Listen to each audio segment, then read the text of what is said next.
Thank you, Sonakshi. I feel great honor in introducing Mr. Indrajit Deshmukh, Project Head at Practical Life Skills Farm.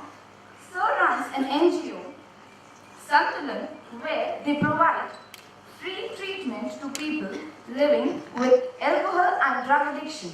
Sir is working with a team of psychiatrists and counselors who run a mental health facility.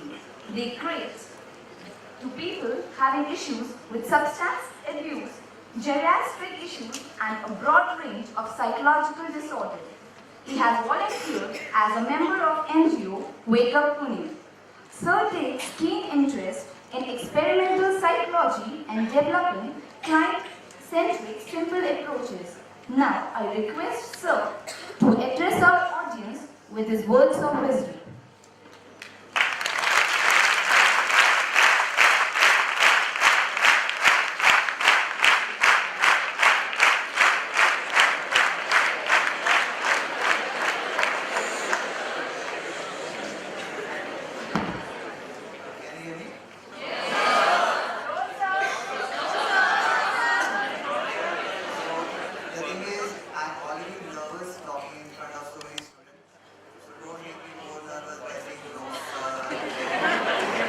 Don't raise my anxiety levels also. I'm already on medicines, I'm old.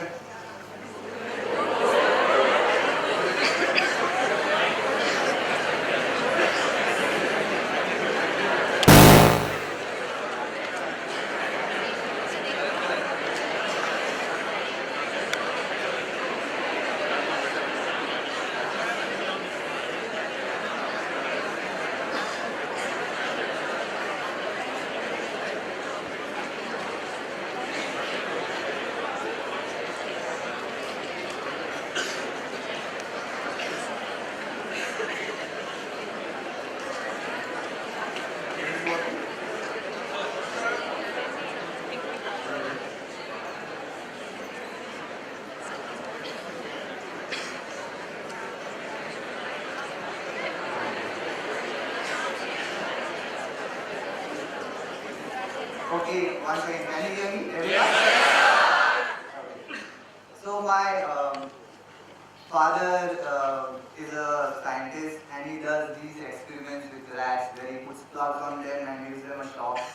So I hope this is not one of those. If I say something wrong, sir is going to give me a shock on this. Anyways, so the reason I'm here today is to talk to you kids about addiction and to break the myth that if I talk about drugs, hopefully you guys don't do any drugs.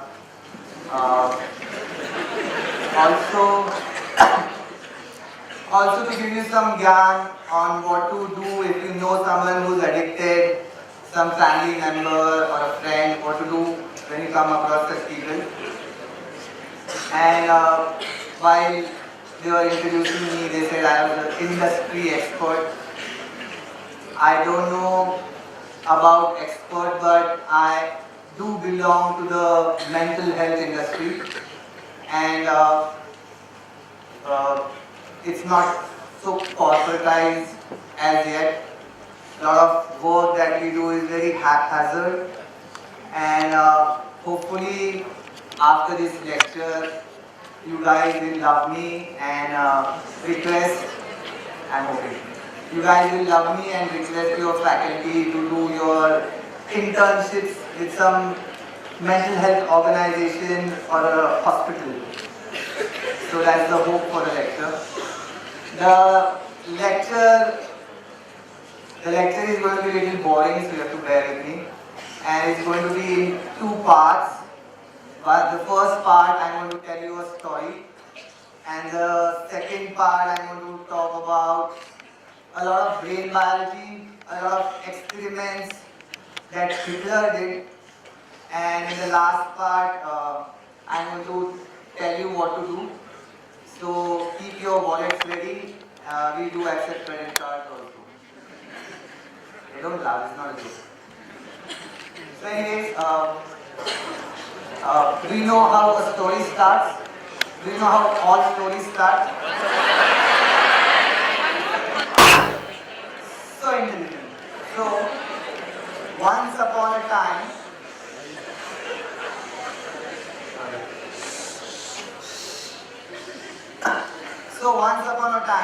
long ago, I was in school and I was a very intelligent student.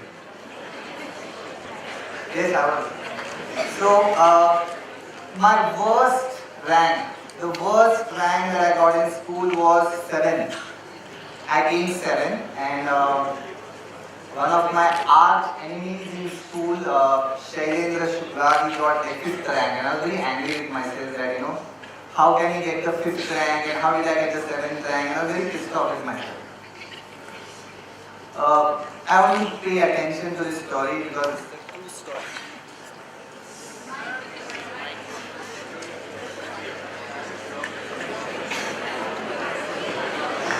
Okay, back on.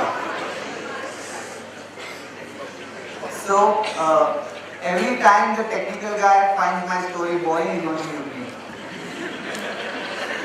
Like how they do when you use curse words, they put a pin. So anyways, this is a true story. This is my story. So coming back to the academics, the worst rank I got was 7th. I was very angry with myself. This was long ago. After that year, the next year, one day I was going to school on my cycle. Back then you had BSA cycles. If you were cool, otherwise you had those black Atlas big cycles.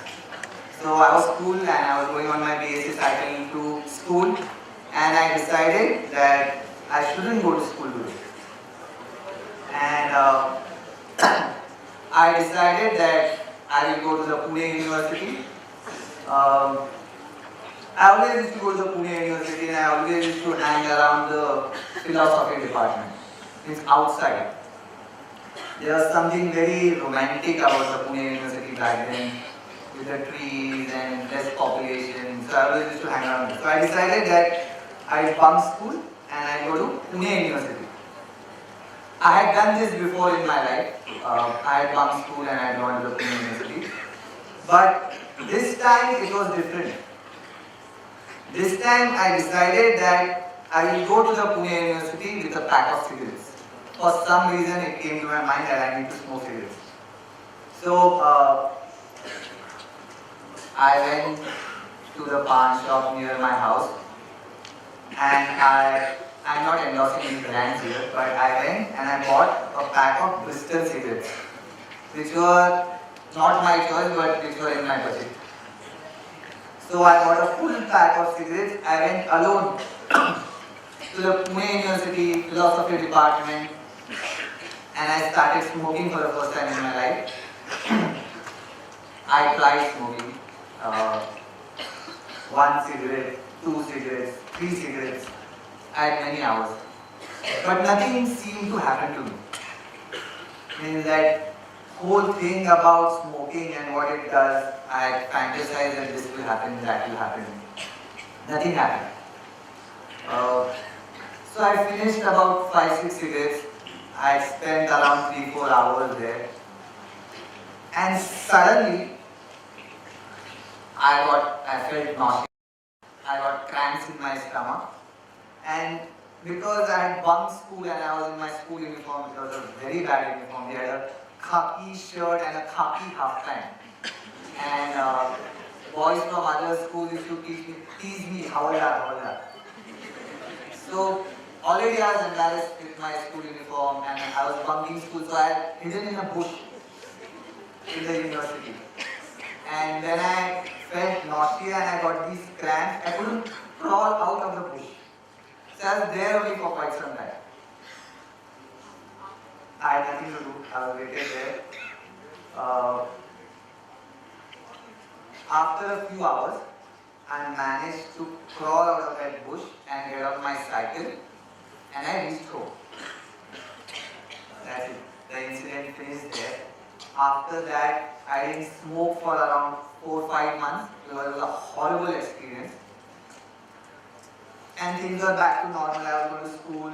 I was getting teased by people for being a half-heavy havildar and whatnot. And things were okay. Then suddenly, again, one day, I decided that if I smoke in the university, it is difficult to get out of that bush. I'll smoke in my school only. I got bold with the experience that I managed to survive. First time I smoked, so I took a pack of cigarettes to my school and I was smoking in my school. And they caught me. The first time ever I smoked in my school, they caught me. But what happened was, they are all loving teachers, like how you have here. So we had very loving teachers, and my principal was extra affectionate, and she told me the side effects or ill effects of smoking, and she told me, go home and don't do this again. That's what she told me. Go home, don't do this again. I said okay. I went home, I didn't smoke again. Sometime then, it was my birthday. Remember, this story is long ago. Long ago, birthdays were celebrated at home. Means you called your friends home, they came with their parents, you cut a ghati local cake, and you ate chips and you went home. But I decided that my birthday was going to be different and I was going to take my friends out. So we had that ceremony at home, we cut the cake at home and I ate the chips, very oily. Then after this, I took my friends out for a cycle ride. We went out and I took them to a small hill in Pune. If anyone wants to know what hill is, you contact me later. So I went to that hill and beforehand, this is me planning, beforehand in the afternoon I had bought 2 bottles of beer and I had hidden them under the bush. My fascination with bush is... So I hid those bottles in that bush, and this is like 5-6 hours after buying those beer and after they were boiled in the afternoon sun. Because I am born in October 7th, in case you want to remember my birthday. So October heat, the beers were boiled and we went there in the evening and we drank about 2 bottles of beer between 5 people. Okay? Do you want to know the brand? So the brand of the beer back then was 30 Babu, and I'm not endorsing any of these brands, okay? But just because you asked the answer. So after the 4-5 years drank those 2 beers, 3 of my friends couldn't walk, and the other 2 started puking. And we waited for about an hour there, but their conditions just wouldn't get better. And me being me, I left them there and I went home. And at 10:30 in the night, all the families came to my house searching for them. And I lied to everyone. I said, I don't know, they went home. We went for a cycle ride. I came back and they went home. That's what I told them. But one of the mother's intuitions are very strong. One of the mothers knew I was lying. So she came and she gave me one tight slap. And she's like, where is my son? And then I had to tell the truth because I didn't want to get beaten up by a woman. So I told them that they are on this hill and then I had to accompany them. I don't remember clearly, but I think every friend's parent took a shot at me that day. So it is embarrassing, you don't have to laugh. You have to say, oh, so bad. That's the right response. Okay. So I got hit, and that was my experiment, or that was my experience with alcohol. Please remember, both my experiences with smoking cigarettes and with my alcohol were not very good, either for me or for the people around me. Okay? Still, I stopped because getting beaten up by a woman changes something inside you and you want to change. So I stopped and I got into college. I got into one of the best colleges that time in Pune. If you want to know the name, I will tell you. So yeah, so I got into symbiosis and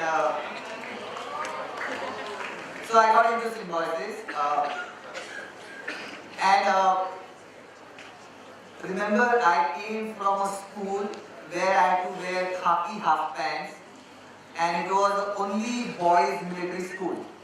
And suddenly I find myself in symbiosis and all these beautiful girls, and I couldn't open my mouth. Oh. See, next time I'm not going to prompt you, you have to say this thing and encourage me.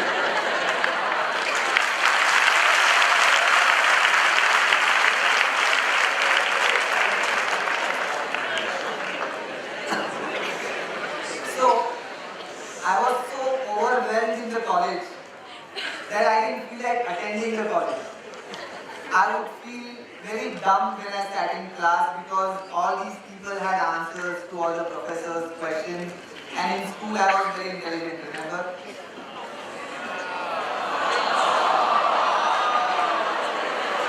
That's not the right response. When I say I'm intelligent, you have to kind of clap or say yes.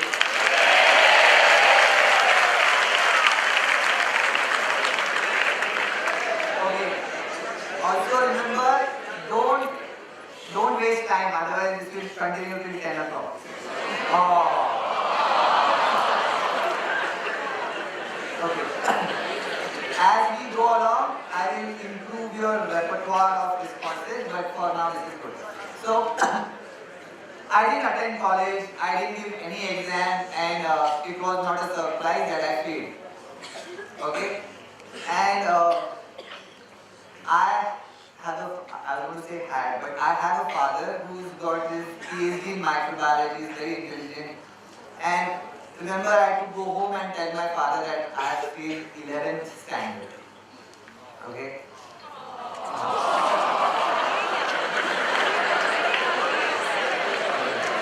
So, I have created this monster, now I have to deal with it, but now no responses for some time. When I raise my hand, then you have to give a response, okay? So, I had to tell my father that I had failed 11th standard and I just couldn't do that. So, I took someone else's mark sheet. I had a friend who made a colored copy of the mark sheet and he put my name, and I changed the marks a little bit here and there, and I showed my father I passed. He was happy, he didn't expect me to pass, but he was happy. And for some reason, I think symbiosis made me dumb or something. I was intelligent in school. For some reason, I think symbiosis made me dumb, and I left the mark sheet with him. And in the night, he calculated the total, and the total was wrong. And next day, he asked me that did I really pass? And I was very convincing. I looked straight in his eyes and I said yes.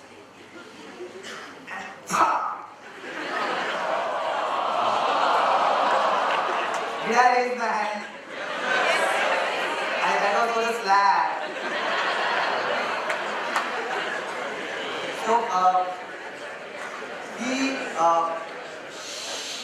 So he beat the shit out of me, and he told me how I had disappointed him and how he had lost trust in me. All these were foreign words for me. I didn't understand what he was saying. In my heart, I thought that why is this guy beating me? Okay? And in my mind, I thought it was for the calculation mistakes. It was not for failing and making a fake mark. In my mind, it was because I thought he was angry because I didn't total the marks correctly. Anyways, because I had failed, I had nothing to do. And one day, my friend came to me and he asked me, do you want to do some powder? That was the question I remember very clearly. He said, do you want to do some powder? I said, obviously, yes, I want to do some powder. I didn't know till that time what was powder, but I wanted to sound, remember I was very intelligent, I wanted to sound very intelligent, I said yes. So he took me to a shady place.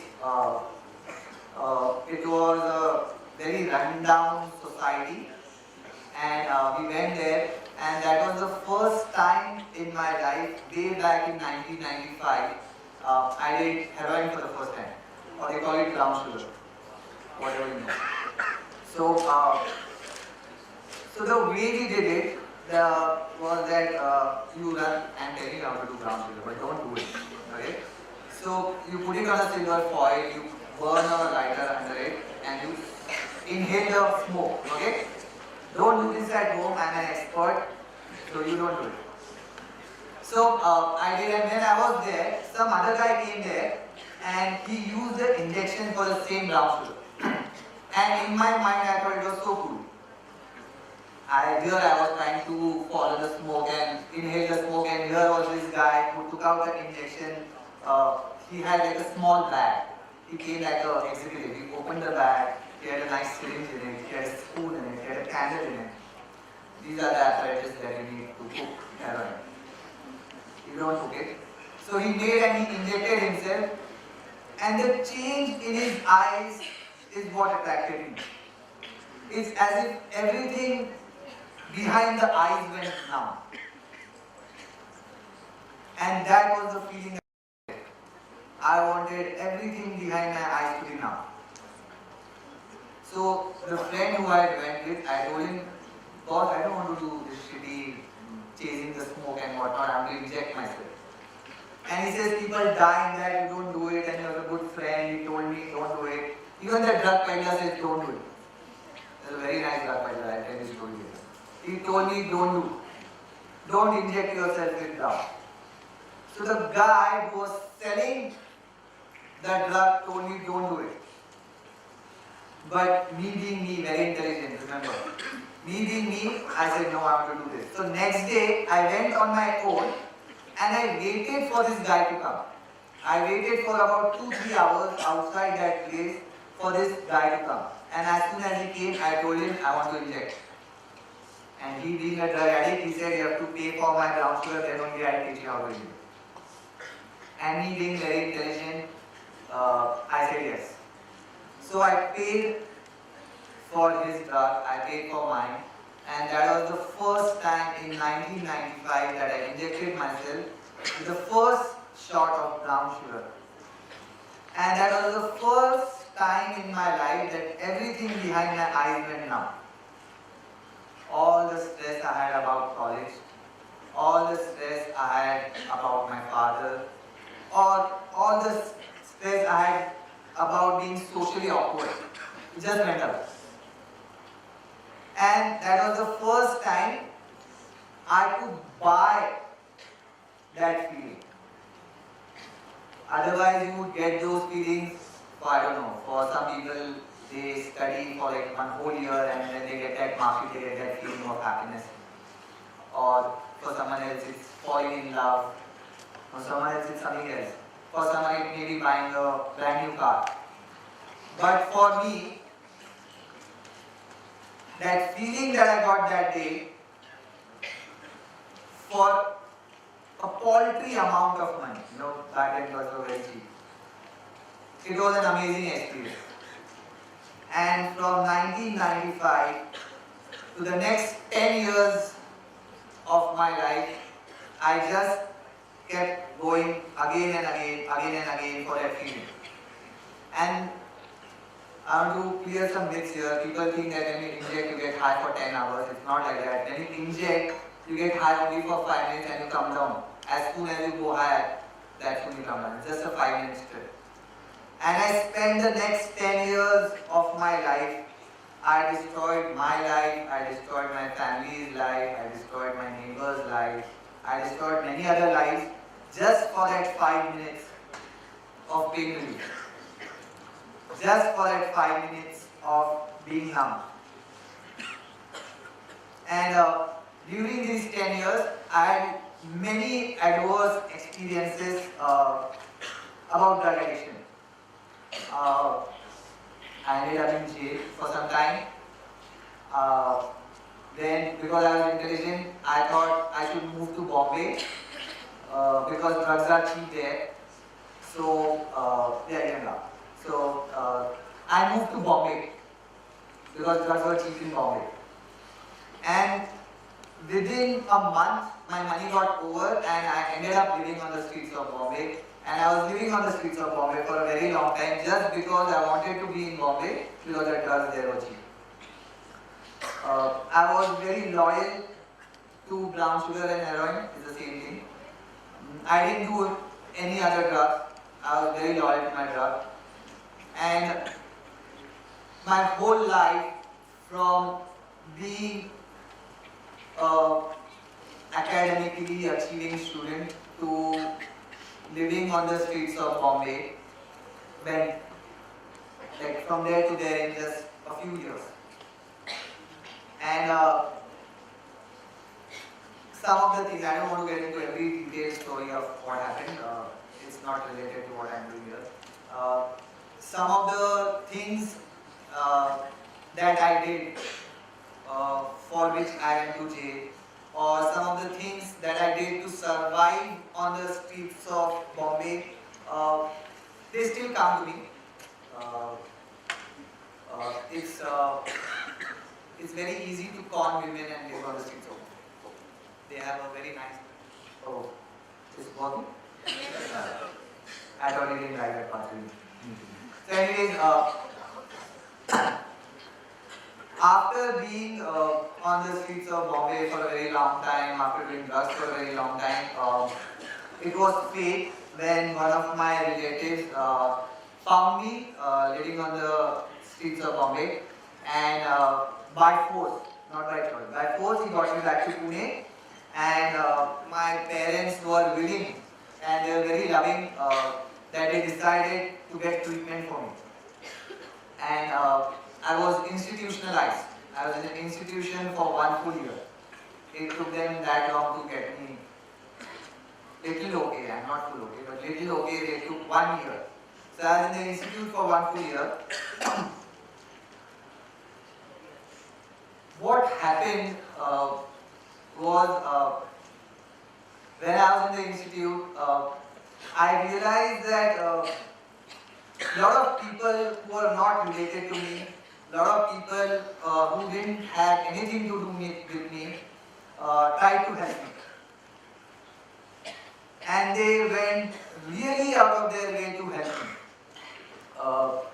Because when you stop doing heroin, when you stop injecting yourself with heroin, you go crazy in your mind, physically you become weak. My weight was 43 when I got into the institute. I was puking all the time, I had diarrhea all the time, I had cramps all the time, I had a lot of problems. And all these people who some of them I don't even remember, they went out of their way to help me. And I think that was the first time in my life I got connected to something, or I experienced something known as selfless service. That was the first time that I understood the true meaning of being compassionate. That was the first time when I felt that there was a whole community involved in helping me back on my feet. It took about a year. When I got out of the institute, my primary motive in life was to make a lot of money. And I did that. I started my own HR firm. I was doing recruitment for a lot of IT companies here. I was doing recruitment for some companies in Bombay as well. But when I was doing all of these nice things, I bought a big, huge car for myself. I had an AC office. I had a few girls who had done their MBAs working for me. But something inside me hadn't changed.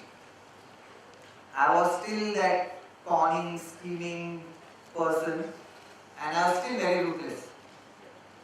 And once a week, I used to make one of my employees cry. And I want to narrate this incident.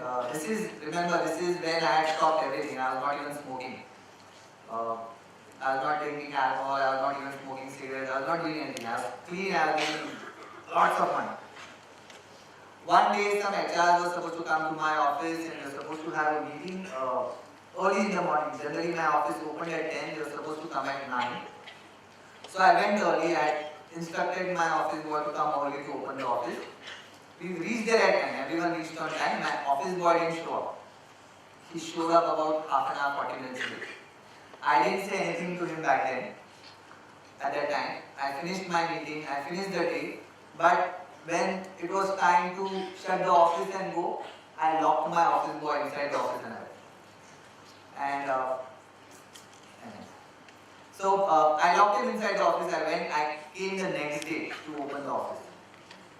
And I felt very proud of myself that I taught him a lesson. But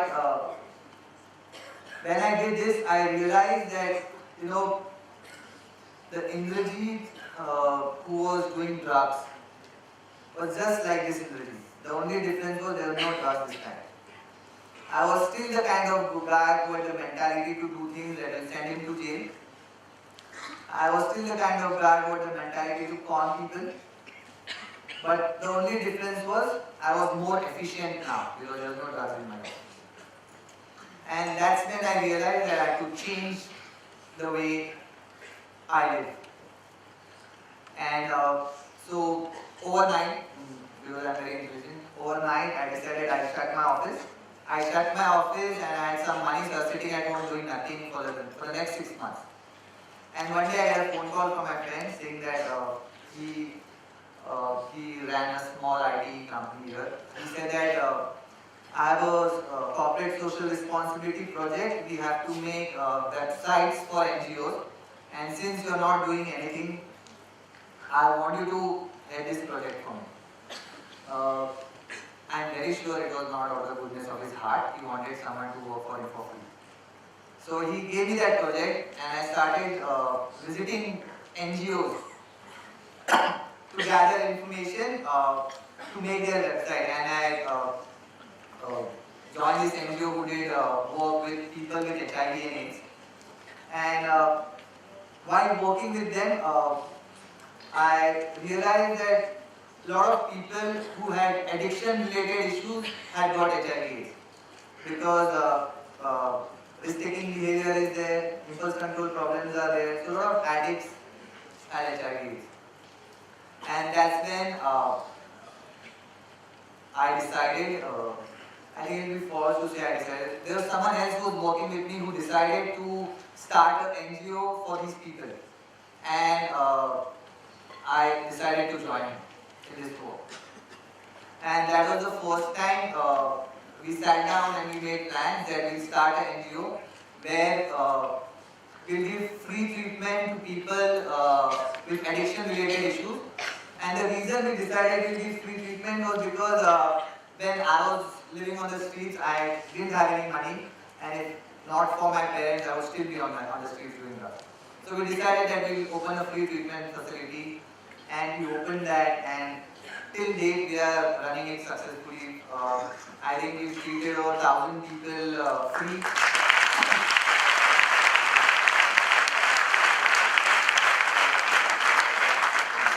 So the program there is free treatment, then vocational training, we teach them some skills and we get them employment. And all the people who come there are from the streets or are from the low income family. This thing. But this is my story. The reason I told you this story is that addiction doesn't start like, remember I first smoked cigarettes way back in I think 1991, and then I started doing downhill in 95, 96. It was like a 4 years gap. So what I wanted to tell through my true experience that addiction doesn't start immediately. It can lay dormant in you for many years, and it can take you from there to here in no time. The other thing I wanted to share with you is that there were a lot of friends with me in college who did heroin with me for almost a year, and they injected themselves every day for a year, but they were able to stop on their own. They didn't end up in a jail, they didn't end up on the street, they didn't need treatment also, they stopped on their own. There are a lot of people who tried just once and never tried again. There were many girls who tried just once and never tried again. So this led me to thinking, what was the difference between them and me? Why did I continue, and how come they were able to stop? Was there something special in them? Or was there some weakness inside me that led me to continue? In this quest, I started doing a lot of research, and the next part of the lecture I am going to present work done by great people like Dr. Gabor Mate, who is a Canadian scientist, Dr. Jack Pansker, who is a US research neuroscientist.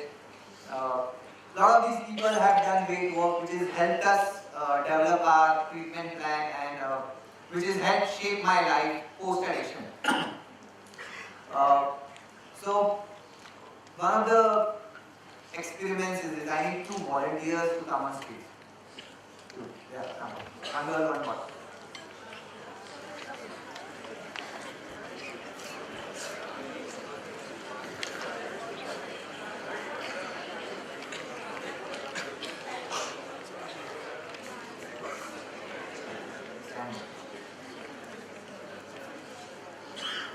So first thing you have to remember is that they have volunteered, and if something happens to them, I am not responsible. So you have to pinch him very hard, you have to shout in pain. Yeah, you have to make him shout. Pinch him and pinch him from there. Who's leader? Okay, see how wonderful.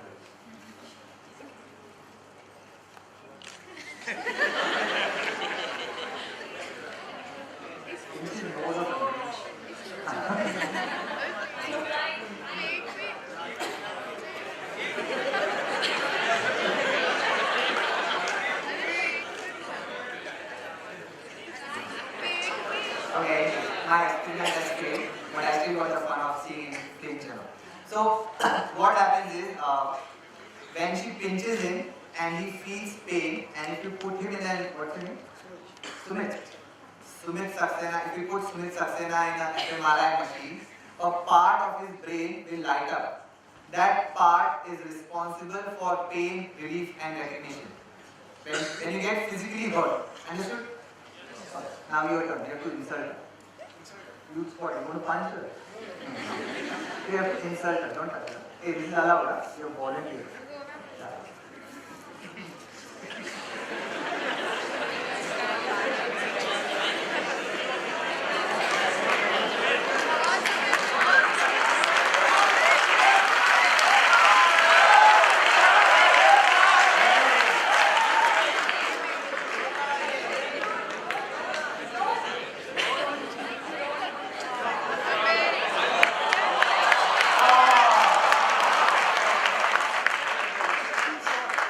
Okay, you're short. So now, if Surbi was offended by that insult that he's calling me short, the same part of her brain will light up. Okay, the same part.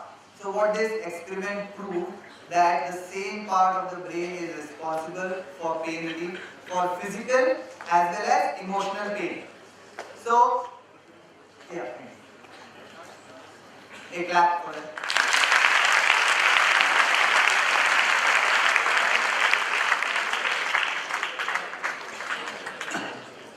So, if Sumit's girlfriend dumped him, you have a girlfriend? No. Oh.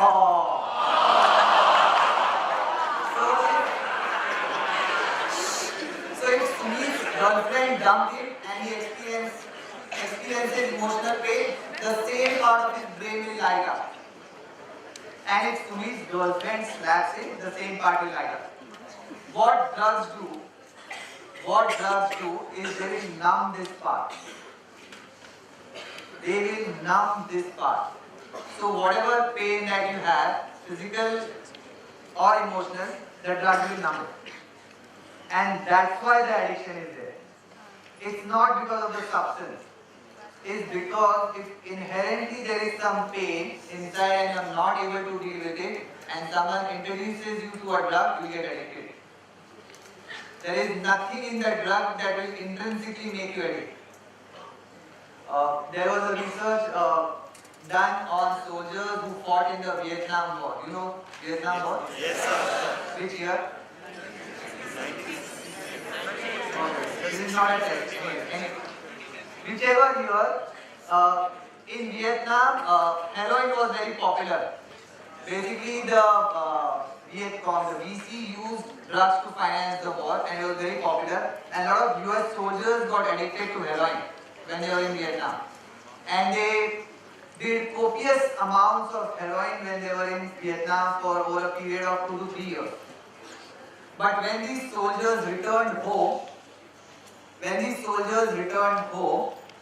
95% of them stopped doing drugs. They didn't end up like Indrajit in jail or on the street. They just stopped. What this experiment proved that if the environment is hostile, you can be susceptible to drugs. But if the environment changes, you can overcome your addiction. Remember all these experiments. I am going to ask you questions later, and whoever fails that test is going to pay 500 rupees fine. That's the deal we have with the college. The college is not going to pay us anything for this lecture. We are NGO, we need money. I don't even have clothes. So that's how we generate funds. That's how we generate funds. The next experiment, I need 3 women. 1, 2, 3, come. Oh, you can also come.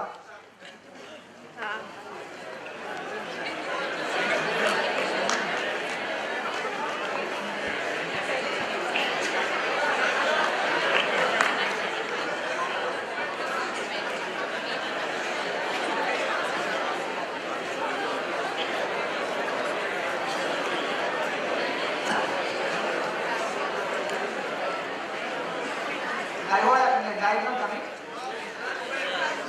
They come from?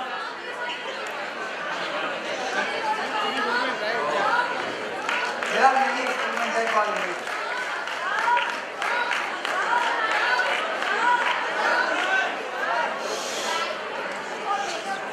If people who are sitting in the balcony and ignoring you, I am very old, I cannot stretch my neck. Oh. What's your name? Shashank.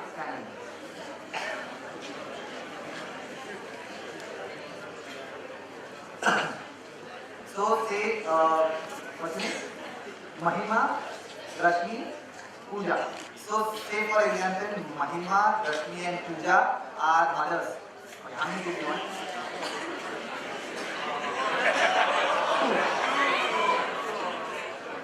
1 or 2? 1. You're not actually going to get a kid. You can choose. 1. 2, 1. 2. How many kids do you want?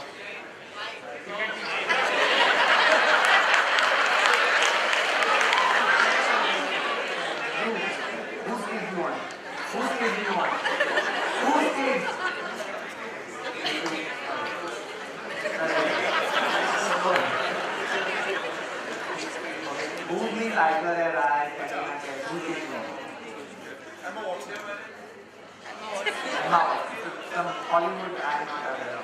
I'm talking Marathi. So she has 2, she has 1, she has 2 and he has 2. With Karina Kapoor. I don't know why. With Karina. For her, every day, come this side. For her, every day, it is difficult to find food for her kids. What? Difficult every day. For her, very easy. Always easy to find food. And for her, sometimes difficult, sometimes easy. Understood? Difficult, easy, sometimes difficult, And with him he is making merry with Kareena Kapoor. So he's just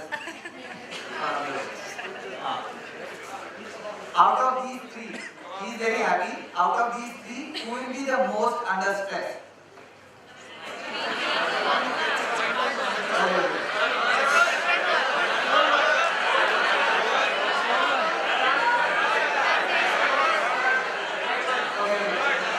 So we will do this the old-fashioned way by raise of hand. How many think this? Always difficult. How many think she will be under stress?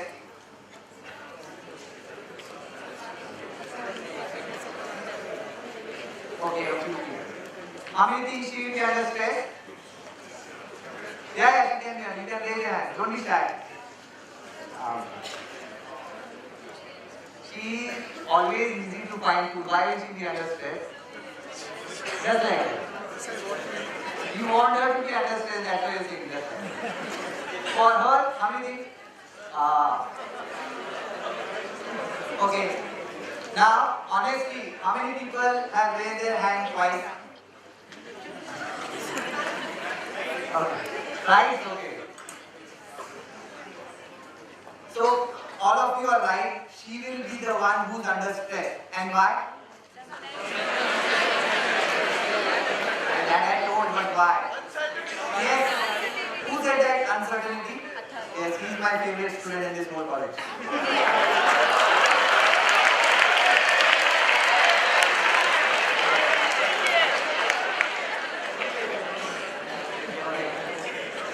And what do you think the one with Kareena Kapoor?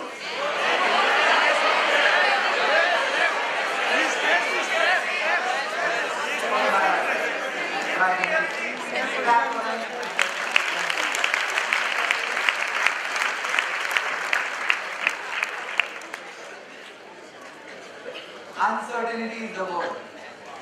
If there is uncertainty in your life, it will cause stress. If you are under stress, there will be certain brain biological changes. And if someone who has uncertainty in their life and that person is introduced to drugs, he is likely to get addicted. Remember from the experiment with the US soldiers, they didn't get addicted to heroin. It was not in the drug. You will know people who drink alcohol all the time, but they don't get addicted to it.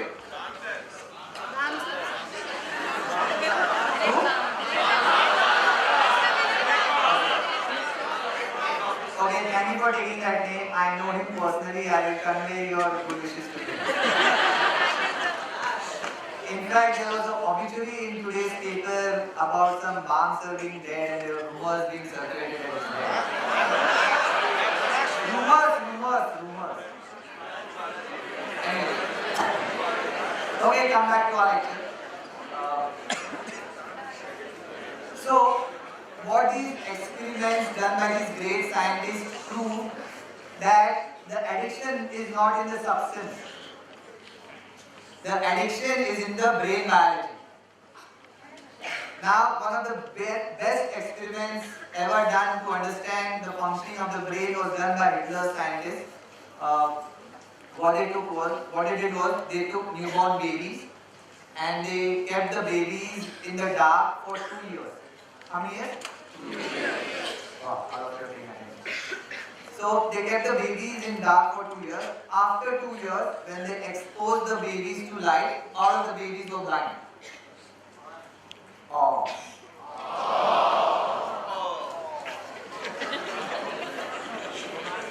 So this is known as situation appropriate emotional response. What?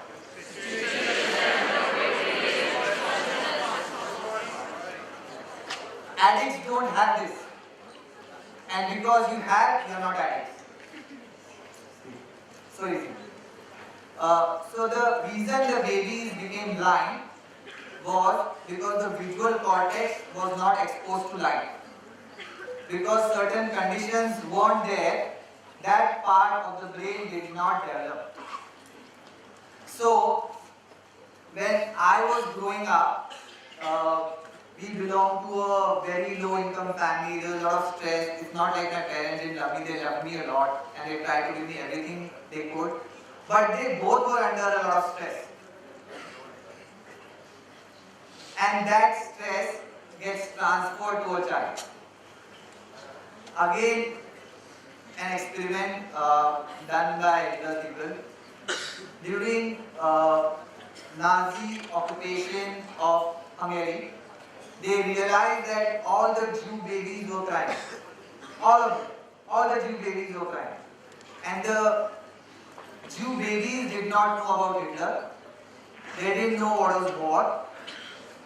They didn't know what was Nazi occupation. They didn't know about the Auschwitz camp. But all the Jew babies were crying. And the scientists found out that the mothers were under stress, and the stress was getting transferred to the child because of this process known as mirror neuron. It's a scientific process. I'm not an expert, this is not a time, but you can argue. So what they did was they checked the cortisol levels, which is a stress hormone in the mother, and they checked cortisol levels in the baby. What they found out was the mother with high levels of cortisol, the baby also had high levels of cortisol. And later on, when they did another research work, they found that most of these babies ended up being addicts. And they were addicted not just to a particular substance, but to anything. There are people who get addicted to gambling. There are sex addicts. There are shopping addicts. There is no substance there, yet the addiction is there.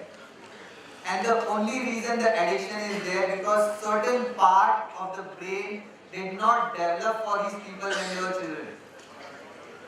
Like from the experiment where the visual cortex did not develop because the conditions weren't right. So, if your parents, if your society, if the surroundings that you are in is stressful, certain parts of your brain will not develop. And when in that stage, if you are introduced to any kind of substance, there is a high likelihood that you will get addicted. Very high. So, what are some of the things that you can do now? Now that I am hoping that you all are fully brain developed. So, what can you do now to check whether you have a malfunctioning brain? Just say this for understanding. What will you do? There is this thing known as impulse control. Anyone knows what is impulse control? Oh yeah, I'll give you an example. Say for example, I am going on my Khatara bike on the streets of Pune and someone is honking behind me. I turn around. What's your favorite curse word? My favorite customer. Yeah. Fuck. Huh? Can you see that on mine? No. Shit. Huh? Shit. That also. I'm a Marathi, Marathi is some Marathi word. Marathi, English. I go. Huh? I go. Yeah. Okay. Any other options are there?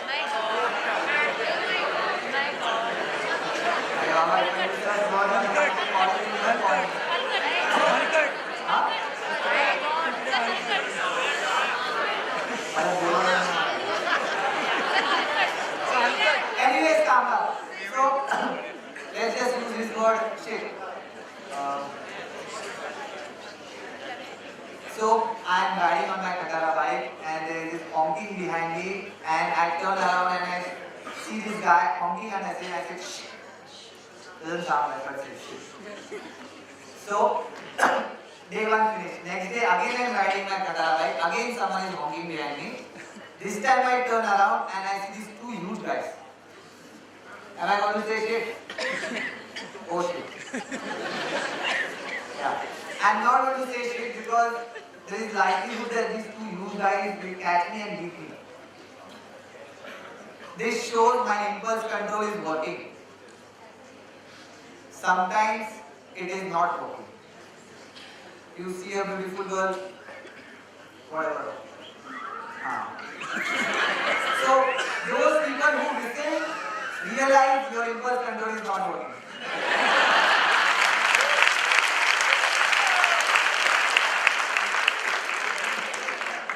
So those who listen are likely to get addicted. Yes, seriously, because their impulse control is not working. One more experiment to check if your impulse control is working. Everyone in the balcony also. So you hold your hands like this. Okay? And hey, listen. I don't think the mosquitoes are. So listen clearly to this instruction, very carefully. You will only clap when I say the word clap. You will only clap when I say the word clap. All those who clap, impulse control for it. Now, when I say clap, did I say clap?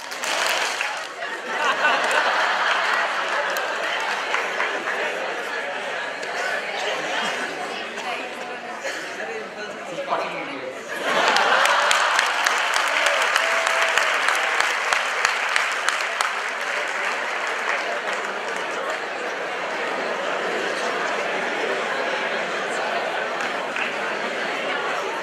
So all of you have impulse control issues. Yes, it will show in your buying habits. You will buy things that you don't need. You will eat when your friends are eating but you don't want to eat. Remember, addiction always starts small. And the only way to get over addiction is to be aware, to have that awareness. So realize that all of you are susceptible to addiction. To this social experiment of you not having impulse control. So be careful when someone offers you a drink. Because I am doing this work for the last 8 years, I will share a few incidences about how so-called social drinking also can affect your life. So this is a true story. In an engineering college, these 4-5 kids, they passed with. Who's talking upstairs? You in the red salwar, 500 rupees fine. Can you point the camera at the...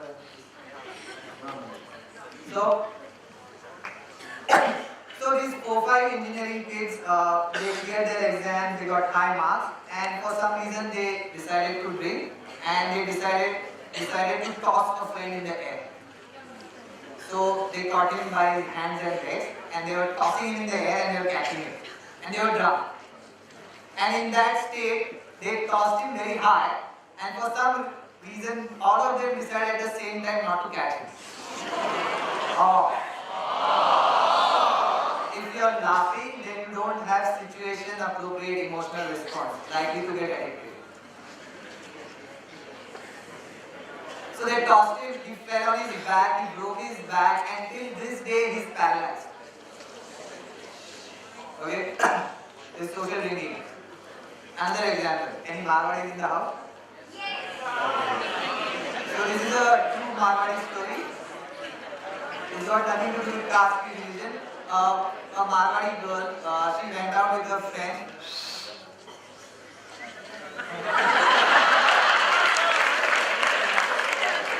She's sitting up there and doing this.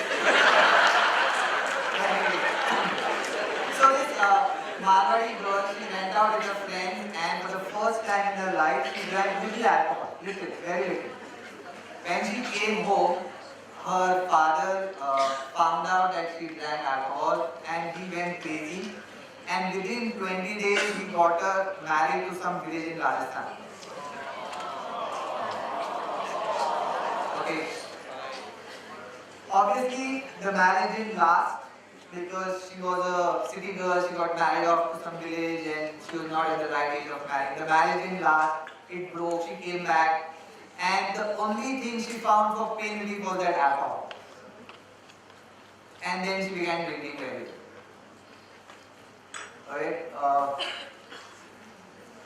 These are some of the things that happen with social drinking. I'm not standing here and advocating that you should never drink, but I'm just saying have this at the back of your mind when you drink.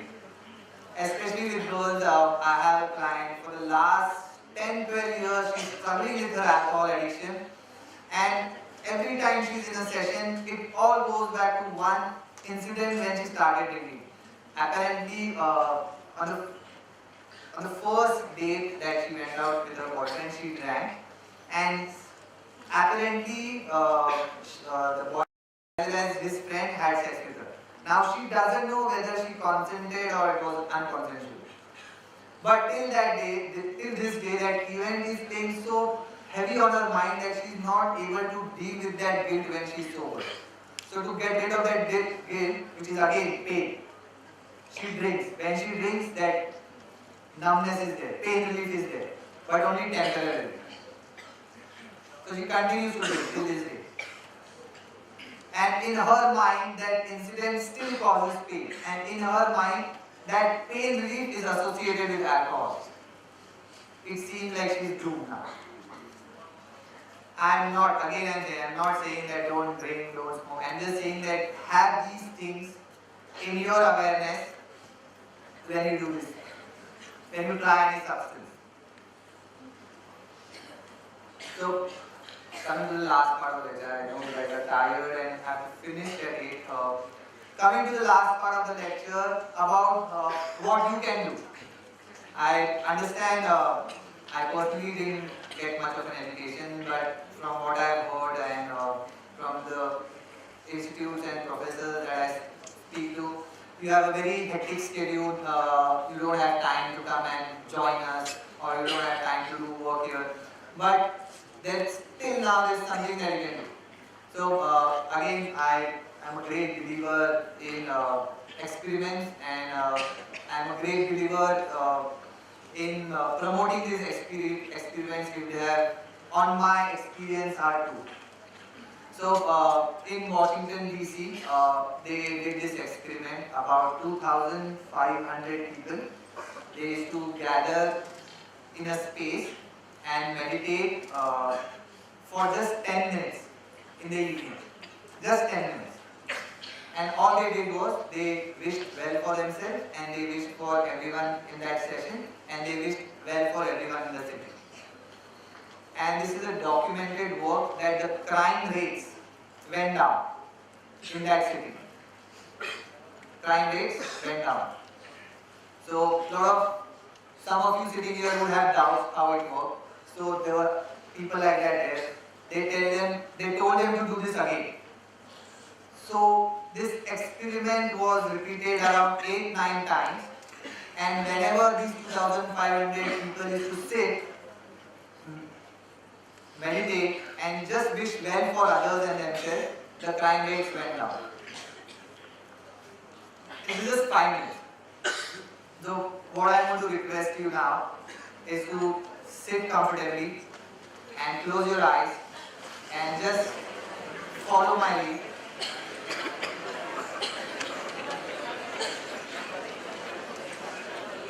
Okay, quickly. Close your eyes, close your mouth. Your eyes are shut. How the light will affect you?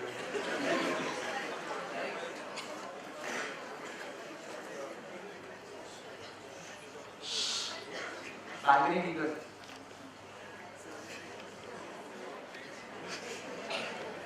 We are not going to proceed until and unless all of you keep quiet and close your eyes.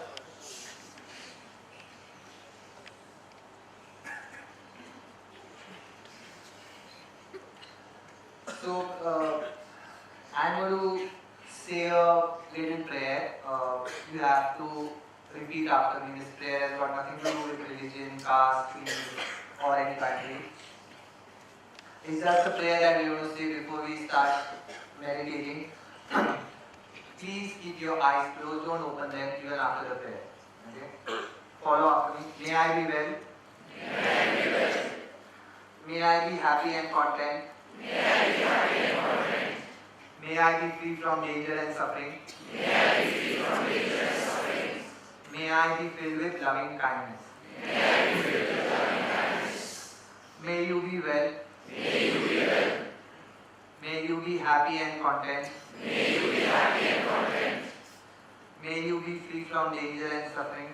May you be free from danger and suffering. May you be filled with loving kindness. May you be filled with loving kindness. May all beings be well. May all beings be well. May all beings be happy and content. May all beings be happy and content. May all beings be free from danger and suffering. May all beings be filled with loving kindness. Keep your eyes closed and think of your mother.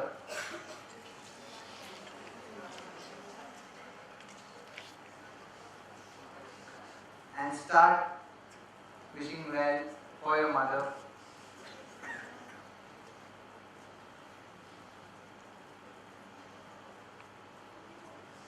Then move on to the next family member.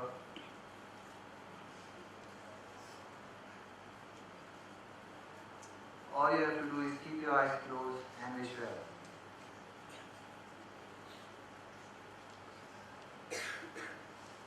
Wish that they may be happy and content. Wish that they may be free from danger and suffering. Wish that they may be filled with loving kindness.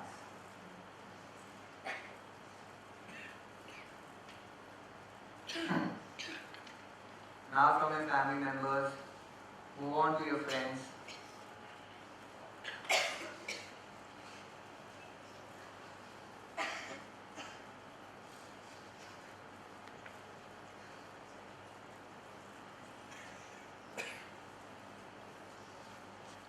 From your friends, the community of teachers here who will be contributing to your knowledge and wisdom selflessly.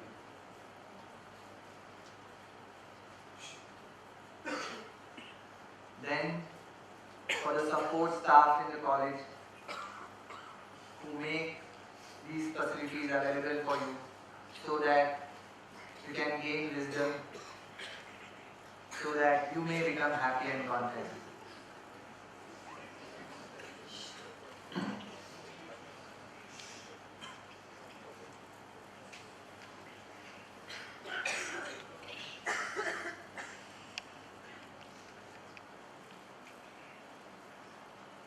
Then move on to the people in this city or your city.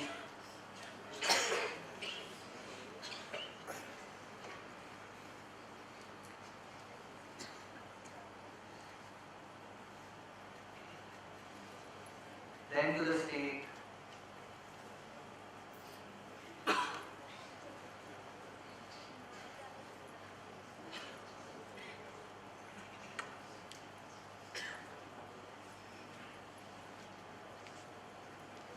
Then for the entire country.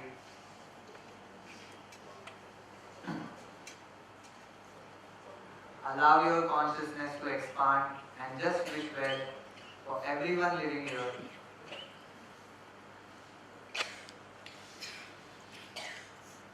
Then to the entire universe. Allow your consciousness to expand. All you have to do is wish well. Wish for their suffering to end.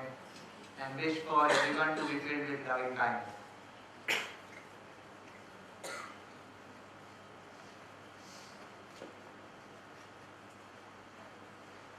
And then slowly come back to yourself and just notice your breathing. Just notice your breath coming in and out.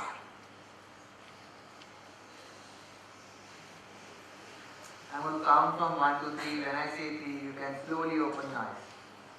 1, 2, 3. You can open your eyes. Okay, so you can do this every day, I think, just for 5 minutes. In the beginning of your day, the end of your day. This could be a powerful tool through which you can contribute to spread loving kindness to everyone on this planet.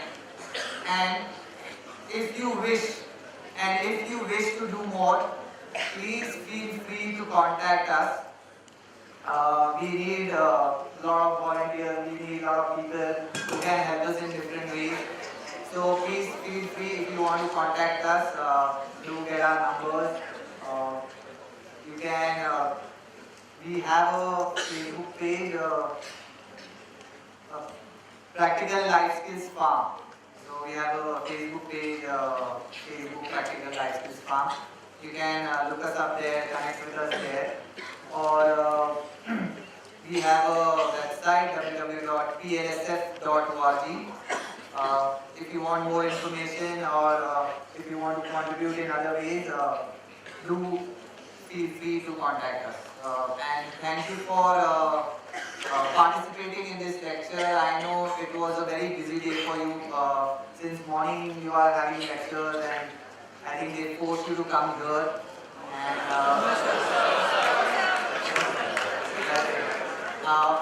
I hope that I have been able to share some of the wisdom of these great scientists and some of the great people who've done work in this field, and I'm hoping that this has helped you. And you'll not keep it to yourself, you'll pass it on, and I'm hoping that the last meditation technique that I taught you, I'm hoping that you'll practice it. Thank you so much.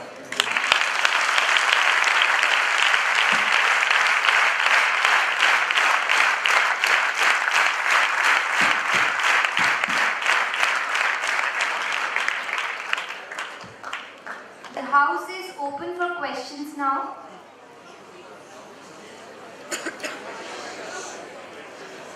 Hello. Yeah, so if I can answer your questions, I will. And if I think I cannot answer your question, I'm going to just say it's not an important question.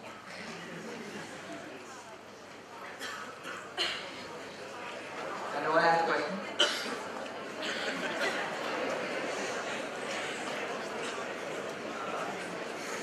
Okay. Do any of you have any questions? Yeah, ask.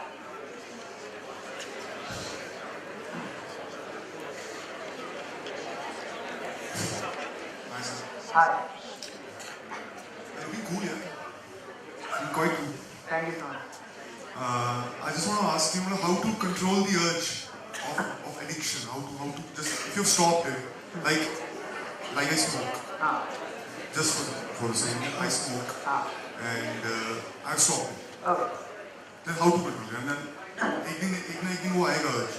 If somebody is smoking in front of me, how to control it?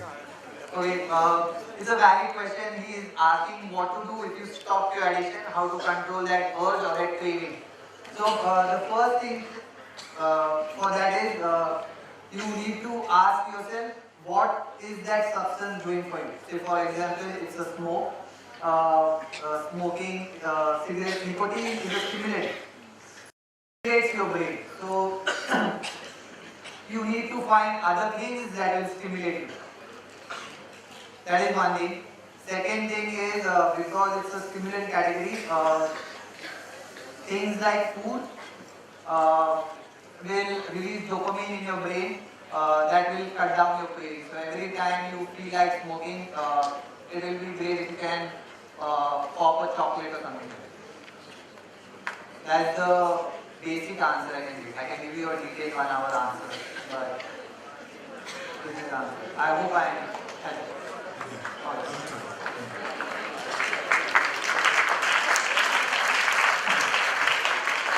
So every time I am able to answer, you have to clap loudly. So I feel like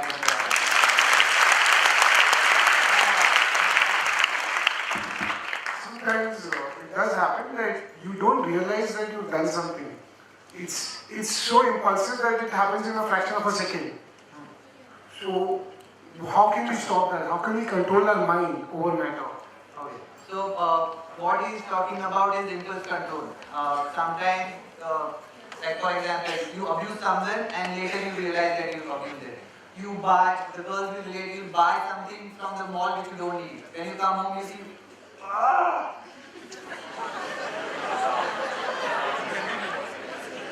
So for this, you have to practice the impulse control mechanism of your brain. Like for example, if I wanted to build strong biceps, I'll go to the gym.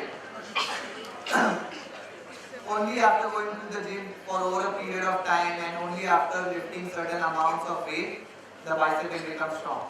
So the same thing with the impulse control mechanism of the brain. You have to do certain things. Like I did with the clapping. You count till 10, then clap. You are exercising the impulse control mechanism of the brain.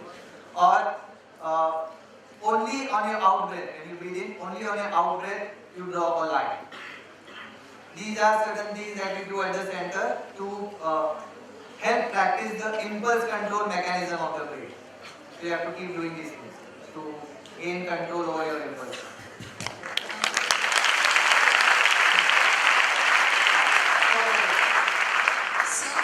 So, towards your left, extreme left. Oh, So you said for 10 years you were in Mumbai on streets, and sir, right after that you said you wanted to earn money, loads of money. So how was it possible, like from streets suddenly you had opened an HR firm and you were recruiting people to IT? okay, so remember first I said I am very intelligent. So I was not on the street for 10 years. I think you misunderstood. I was doing drugs for 10 years. I was not on the streets for 10 years. The other part that you missed was that I was in an institution. I was in an institution for 1 year where I recovered. And I also didn't specify the time period when I got out and got my drugs. Yeah. So you had contacts or funds you had from drugs? No, Baba, I was not dealing drugs. Okay. Just for your curiosity, I'll answer the question. Networking or contact? Yeah, just for your curiosity, I'll answer the question. So I got out of the institute. It was a mental health center. I got out of the center and I was working in a call center because the only skill I had was to speak. So I was working in a call center and for some reason they thought I can be a good trainer. So I started doing training. And when you are doing training, you get connected to HR. And so I decided I'll stop being a corporate monkey and start my own enterprise. Thanks.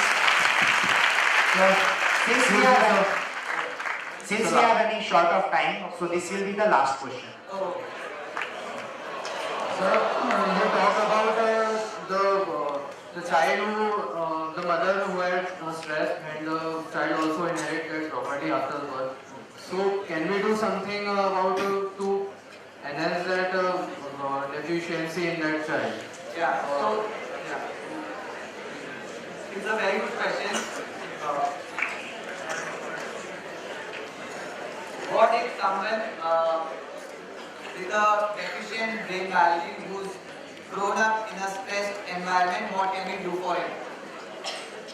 So for that child, we have to create a community where there is no stress.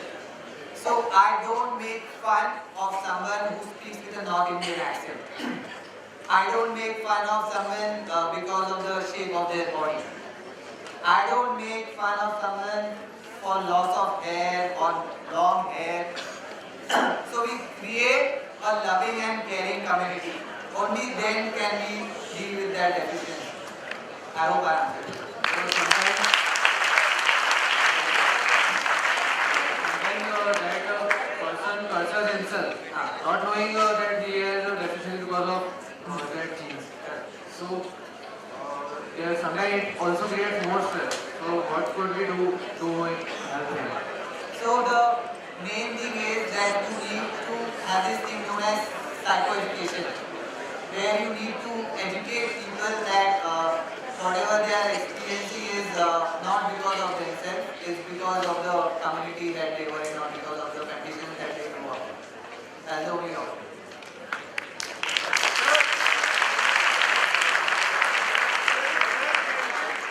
Just mentioned dopamine Thank- is one of your answers. Sir, do you believe drugs can lead to Parkinson's? Because neurosurgeons and neuroscientists are getting mad and in searching an answer that why is that degeneration of dopamine?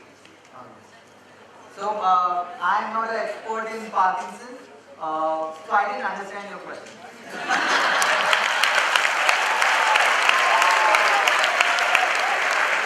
If you can explain probably I can. Sir, Parkinson's disease is that disease. Again, I am not an expert in Parkinson's. If you have any addiction related question, probably I can answer. Sir, you told that drugs can lead to degeneration of dopamine. Yes. And the degeneration of dopamine which is generated in the medulla oblongata, which is the mid-brain part, and that leads to Parkinson. some cases because addicts in their withdrawal symptoms you get Parkinsonism-like symptoms, and that is because the dopamine circuitry doesn't get damaged, the receptors for dopamine get blocked. That's why. And he has addiction. Neuroscientists claim that it is an idiopathic. There is no reason for Parkinson's. So again, I am telling you, I am not an expert in Parkinson's. I cannot answer that. That was the last question. Thank you, sir, for your words of wisdom.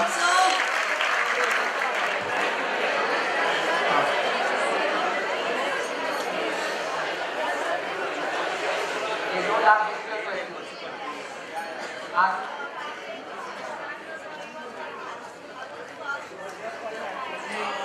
I'm 40 years old, I can't hear.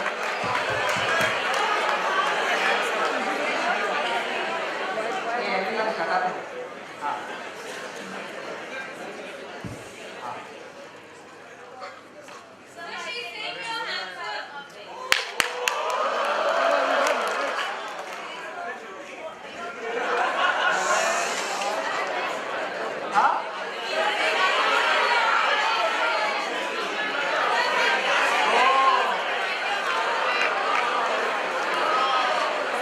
What is the reason behind my outfit? Remember, I was in a mental health institute for a year. You have the reason.